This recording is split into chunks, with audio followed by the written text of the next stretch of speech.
Kisah ini berawal dari sebuah kota yang bernama Antioquia, yaitu kota yang berada di tanah Romawi dan mempunyai dinding besar yang terbuat dari batu. Kota ini diapit oleh 5 gunung yang keliling dari kelima gunung itu mencapai 12 mil atau sekitar 29,568 km.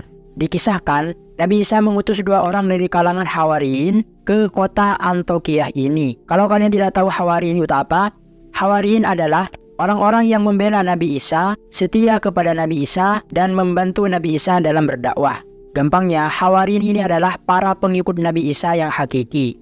Nama mereka berdua adalah Sodik dan Masduk. Ketika mereka berdua hampir sampai di kota Antioquia, kota di mana mereka berdua diutus oleh Nabi Isa untuk berdakwah, tiba-tiba mereka berdua melihat seorang lelaki tua yang sedang mengembala kambing miliknya. Diketahui laki-laki tua itu bernama Habib An-Najjar. An-Najjar kalau artinya adalah tukang kayu. Habib si tukang kayu, Sohibu Yasin. Berucaplah mereka berdua salam kepada Habib An-Najjar ini. "Kalian siapa?" kata Habib An-Najjar. "Kami adalah utusan Nabi Isa alaihissalatu wassalam untuk mengajak kalian dari beribadah kepada berhala menuju beribadah kepada Allah semata. Apakah kalian punya bukti?" Mereka menjawab, "Iya, kami bisa menyembuhkan orang sakit, orang buta, dan orang yang terkena penyakit kusta. Dan itu semua kami bisa melakukannya atas izin dari Allah. Yang terjadi kepada kedua utusan Nabi Isa ini adalah namanya karomah, sedangkan yang terjadi kepada Nabi Isa adalah mukjizat." Dan diketahui, Nabi Isa sebelum mengutus mereka berdua, sudah mentransfer mukjizatnya kepada mereka berdua. Habib An-Najjar berkata, "Saya mempunyai anak laki-laki yang sudah bertahun-tahun sakit." Lalu, Sodik dan Masduk ini meminta Habib An-Najjar untuk membawa mereka ke rumahnya untuk melihat kondisi anaknya itu. Tak menunggu waktu lama, setelah mereka sampai di sana, Sodik dan Masduk mengusap wajah anak itu hingga anak itu bangun dalam keadaan sehat. Wow, the power of karomah. Lalu mereka berdua naik daun, terkenal di sana, dan banyak menyembuhkan orang-orang sakit di daerah itu atas izin dari Allah.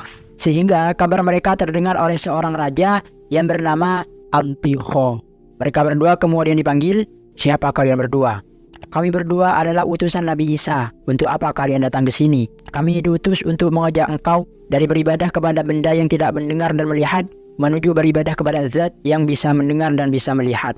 "Apakah ada Tuhan lain selain Tuhan-Tuhan kami ini?" Mereka berdua menjawab, "Ia adalah Zat yang menjadikanmu dan yang menjadikan Tuhan-Tuhanmu itu. Kalau begitu, kalian berdua berdiri hingga aku melihat apa yang akan terjadi pada kalian." Lalu mereka berdua ditangkap oleh orang-orang di sana, dicambuk 100 kali, lalu ditempatkan di penjara. Ketika Nabi Isa mendengar kedua utusannya itu didustakan oleh penduduk Antioquia, Nabi Isa kemudian mengutus ketua Hawariyin yang bernama Syamun As-Sofi untuk melihat kondisi kedua utusannya yang bernasib malang itu. Lalu tibalah Syamun ini di kota Antioquia dengan cara menyamar. Syamun ini diketahui pernah masuk ke tempat peribadatan mereka untuk melancarkan rencana penyelamatan ini. Dia juga banyak berbaur dengan orang-orang kerajaan seperti para pengawal, hingga banyak dari mereka suka dan senang kepada Syamun. Sampai-sampai Syamun ini dikenal oleh raja, disenangi raja, dan menjadi orang terdekat raja. Hingga pada suatu hari, Syamun ini bertanya kepada raja, "Saya mendengar raja telah menahan 2 laki-laki di penjara dan memukulnya karena mereka berdua mengajak raja ke agama lain. Apakah raja sudah berbicara kepada mereka berdua?" Klarifikasi dan mendengar jawabannya, raja lalu berkata, "Kemarahan itu yang menghalangiku untuk melakukannya." Syamun lalu merayu raja, "Kalau menurut hamba, paduka raja harus memanggil mereka berdua ke sini agar kita mengetahui apa yang mereka berdua miliki." Lalu Sodik dan Masduk dipanggil di depan raja. Hingga Syamun menanyai mereka berdua, "Siapa yang mengutus kalian berdua di sini?" Mereka berdua menjawab, "Allah yang menciptakan segala sesuatu dan tidak memiliki sekutu. Coba jelaskan kepada kami seperti apa Tuhanmu itu." Lalu mereka berdua menjawab, "Innahu yaf'alu ma yasha wa yahkumu ma yurid." Allah melakukan apa yang Dia kehendaki dan menghukumi apa yang Dia kehendaki. "Apa bukti kalian berdua?" Mereka berdua menjawab, "Apapun yang kalian inginkan." Lalu raja memerintah para pengawalnya untuk membawa bocah yang tidak memiliki mata dan tempat matanya itu polos seperti dahi. Lalu Sodik dan Masduk tak henti-henti berdoa kepada Allah hingga tempat matanya itu terbelah. Mereka berdua kemudian mengambil 2 mimis lumpur dan meletakkannya di bagian pupil bocah tadi. Dua bibis lumpur itu tiba-tiba menjadi bola mata dan akhirnya bocah itu bisa melihat dunia ini juga. Raja yang melihat hal itu takjub dan kagum. Sam'un lalu berkata kepada raja, "Jika Tuhanmu bisa berbuat demikian, berarti kamu dan Tuhanmu hebat." Raja lalu berkata, "Aku tidak memiliki keahlian tersembunyi. Begitupun Tuhanku yang aku sembah, tidak mendengar dan tidak melihat, tidak juga memberi manfaat dan tidak memberi mudarat." Lalu raja berkata, "Gini aja, jika Tuhan kalian berdua bisa menghidupkan orang yang mati, maka aku akan beriman kepada kalian berdua dan kepada Tuhan kalian berdua." Lalu Shadiq dan Masduq berkata, "Tuhan kami mah bisa apa saja." Raja berkata, "Di sini ada mayat baru mati 7 hari yang lalu, anaknya Dahkon. Saya sengaja mengakhirkan pemakamannya sampai bapaknya pulang. Mayat itu sudah bau busuk sekarang." Lalu Shadiq dan Masduq mulai berdoa kepada Allah dengan terang-terangan, sedangkan Sam'un berdoa kepada Allah secara samar. Tiba-tiba mayat itu berdiri dan berkata, "Sungguh aku telah mati 7 hari yang lalu dalam keadaan musyrik. Lalu aku dimasukkan ke dalam jurang-jurang di neraka. Dan sekarang saya mau memperingatkan kepada kalian atas apa yang kalian lakukan selama ini. Berimanlah kalian kepada Allah. Aku telah dibukakan pintu-pintu langit. Lalu aku melihat pemuda yang tampan memberi syafaat kepada mereka bertiga, Sam'un dan kedua orang ini," sambil menunjuk kepada Shadiq dan Masduq. "Dan saya bersaksi bahwa tidak ada Tuhan selain Allah dan Nabi Isa adalah Ruhullah dan Kalimatullah." Hingga raja terkejut dengan hal itu. Ketika perkataan mayat hidup itu membekas di hati raja, Sam'un kemudian menceritakan siapa dia sebenarnya, bahwa mereka bertiga adalah utusan Nabi Isa untuk mengajak orang-orang Antiokhia beriman kepada Allah. Kemudian ini ada dua versi, ada yang mengatakan raja kemudian beriman, sebagian kaumnya beriman, dan sebagiannya kafir, dan ada yang mengatakan raja kemudian kafir, dan raja sepakat dengan kaumnya untuk membunuh ketiga utusan itu. Hingga berita ini terdengar oleh Habib An-Najjar, lelaki tua di awal cerita tadi, yang pada waktu itu Habib An-Najjar berada di pintu kota dan bergegas menuju mereka untuk mengajak mereka beriman kepada para utusan itu.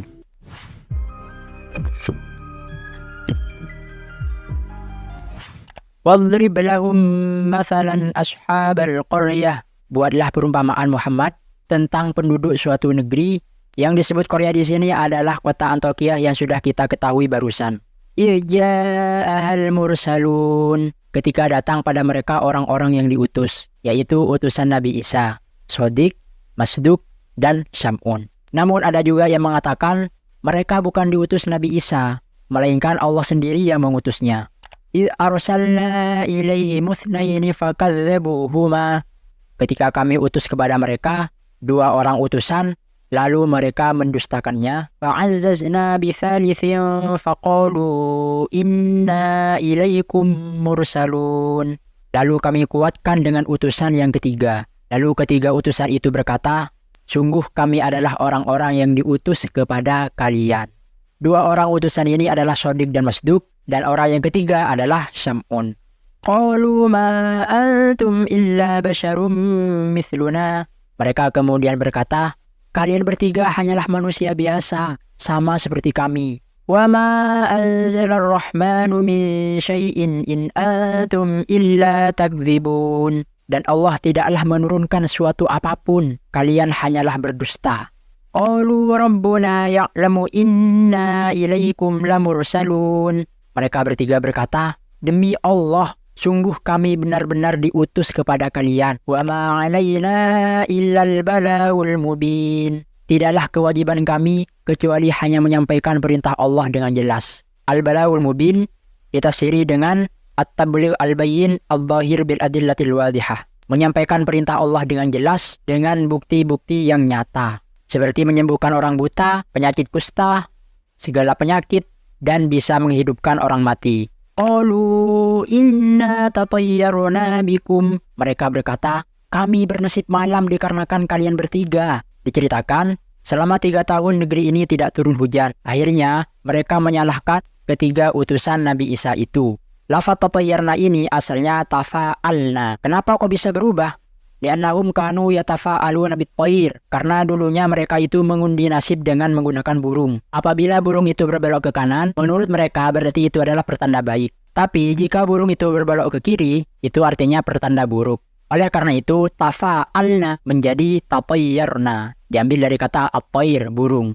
Nasib yang kami rasakan, yaitu nasib buruk yang mereka rasakan, itu disebabkan kalian bertiga, wahai utusan. La illam tantahu lanarjumannakum wa la yamassannakum minna adzabun alim.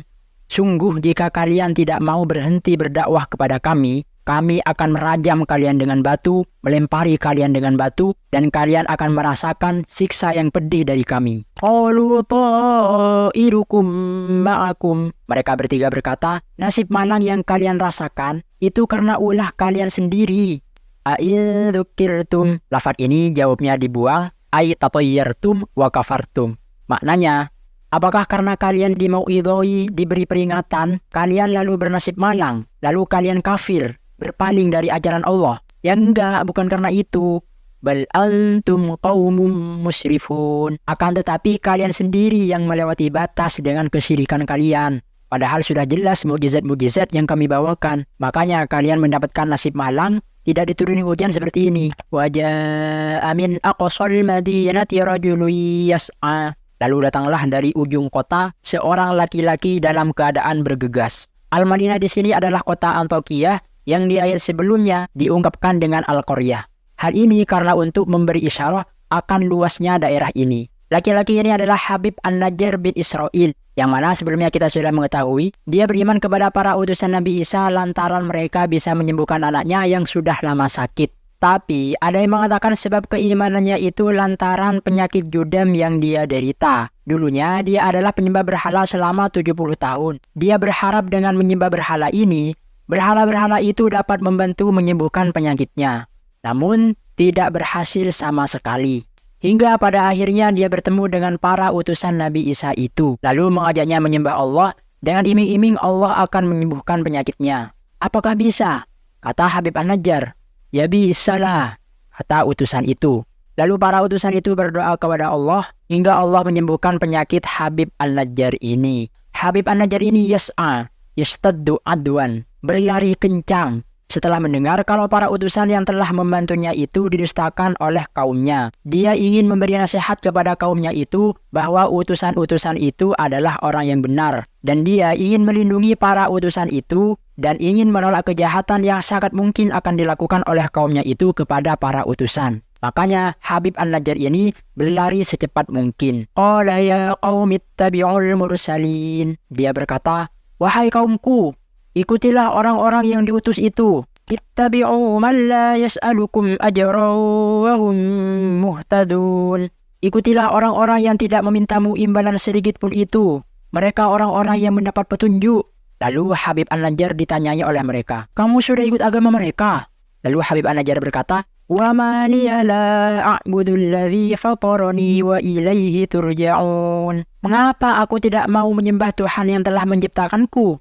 Dan hanya kepadanya lah kalian akan dikembalikan.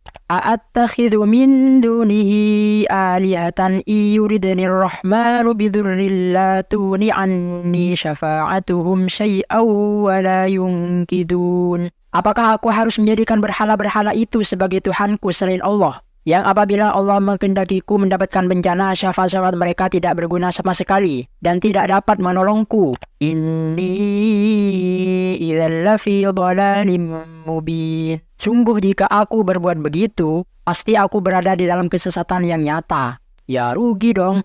Inni amantu bi rabbikum fasma'un. Aku beriman kepada Allah Tuhan kalian semua. Maka dengarkanlah perkataanku ini. Lalu Habib An-Najjar dirajam dengan batu hingga dia mati. Namun ada yang mengatakan dia mati bukan karena dirajam, tapi karena dibakar hidup-hidup lalu dikuburkan di pembatas kota, namun masih di wilayah Antioquia. Ada juga yang mengatakan Habib An-Najjar ini lalu dibunuh dengan cara digergaji hingga menembus kedua kakinya. Ada pula yang mengatakan penduduk Antioquia ini tidak hanya membunuh Habib An-Najjar, tapi juga membunuh ketiga utusan Nabi Isa. Lalu meletakkan mayat-mayat mereka di sumur yang bernama Ar-Rus.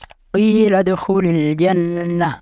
Dikatakan kepada Habib An-Najjar, masuklah kamu ke surga. Ada yang mengatakan kata-kata udkhulil jannah ini dikatakan kepada Habib An-Najjar ketika hampir mati. Ada juga yang mengatakan kalimat ini diucapkan ketika dia masih hidup, dan dia dimasukkan ke surga dalam keadaan hidup, seperti halnya Nabi Isa yang diangkat ke langit dalam keadaan hidup. Hal ini Allah lakukan sebagai bentuk pemuliaan kepada Habib An-Najjar ini atas jasa-jasanya membela agama Allah. Ada juga yang mengatakan udkhulil jannah itu hanya kinayah saja, tidak betul-betul diucapkan, hanya sebatas kinayah bahwa Habib An-Najjar ini nantinya akan masuk surga. Qala ya laita qaumi ya'lamuna bima ghafara li rabbi wa ja'alani minal mukramin. Habib An-Najjar berkata, andai saja kaumku itu mengetahui ampunan Allah kepadaku dan Allah menjadikanku termasuk orang-orang yang dimuliakan, pasti mereka akan beriman. Wa ma anzalna ala qaumihi min ba'dihi min jundim minas sama'i wa ma kunna munzilin. Dan setelah dia meninggal, kami tidak menurunkan satu pasukan pun dari langit kepada kaumnya. Dan kami memang tidak pernah menurunkan pasukan malaikat dari langit untuk menghancurkan umat-umat sebelumnya. Jika kami ingin membinasakan suatu kaum secara menyeluruh, maka gak pakai malaikat. Cukup memakai soyhah, teriakan, rojfah, gempa, dan selainnya. Gak perlu ngirim tentara dari malaikat segala. Lalu kalau ada orang bertanya, ya Allah kan pernah mengirim pasukan malaikat kepada Nabi Muhammad dan para sahabatnya ketika perang Badar untuk menghancurkan musuh-musuh Nabi. Ujiba bi anna inzalahum takribatan lin nabi wa ashabihi la lil ihlakil am. Wa qila nuzul malaikati wal istinsari bihim min khususiyatihi sallallahu alaihi wasallam. Maka dijawab, Allah menurunkan tentara malaikat di perang Badar itu untuk memuliakan Nabi dan para sahabatnya, bukan untuk membinasakan secara menyeluruh. Dan turunnya malaikat serta permintaan tolong kepada malaikat ini hanya khusus terjadi kepada Nabi Muhammad SAW yang tidak pernah terjadi kepada nabi-nabi sebelumnya. In kanat illa sayhatan wahidatan fayyahum khamidun. Tidak ada siksaan kepada mereka kecuali satu teriakan saja. Setelah itu mereka mati. Yang berteriak di sini adalah malaikat Jibril. Makna khamidun ini adalah padam sebenarnya. An-nar khamidah. Api itu telah padam. Allah menggunakan redaksi khamidun yang artinya padam untuk mengungkapkan kematian karena terdapat keserupaan antara orang yang mati dengan api yang padam, yaitu sama-sama tidak memiliki manfaat. Ya hasratan 'alal ibad, alangkah besarnya penyesalan hamba-hamba itu, yaitu penduduk Antiokhia atau sesamanya dari kaum-kaum terdahulu yang telah mendustakan setiap rasul yang datang kepadanya. Kenapa kok mereka sangat menyesal? Ma ya'tihim mir rasulin illa kanu bi yastahzi'un. Ini alasannya. Tidaklah datang kepada mereka seorang rasul kecuali mereka selalu mengolok-oloknya. Jadi penyebab mereka menyesal adalah karena mereka selalu mengolok-olok para utusan yang datang kepada mereka. Yang hal itu menyebabkan mereka dibinasakan oleh Allah. Yang hal itu menyebabkan mereka berada dalam penyesalan yang mendalam.